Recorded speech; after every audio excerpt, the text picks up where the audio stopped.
నేను ఈరోజు హెల్దీ అయిన సోయా రైస్ చూపిస్తాను చూడండి. స్టవ్ ముట్టించుకోవాలి. కడాయి పెట్టి కడాయిలో ఆయిల్ వేసుకోవాలి. ఆయిల్ వేడెక్కినాక జీలకర్ర, పచ్చిమిర్చి, ఉల్లిపాయలు సన్న ముక్కలు తరుక్కోవాలి. కరివేపాకు, అల్లం పేస్టు, కొంచెం కారం,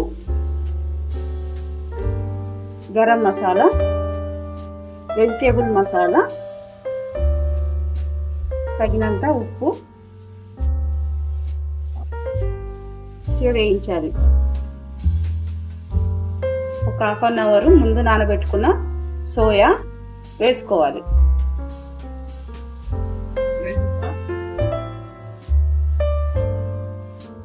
కొంచెం ఆమ్చూర్ పొడి, మీకు మీ ఇష్టం ఉంటే నిమ్మకాయ కూడా పిండుకోవచ్చు. పసుపు కొంచెం.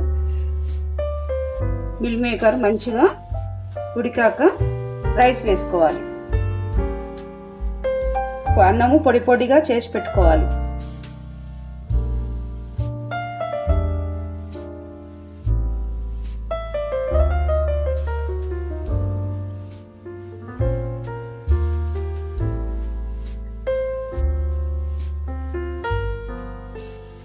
Soya rice ready.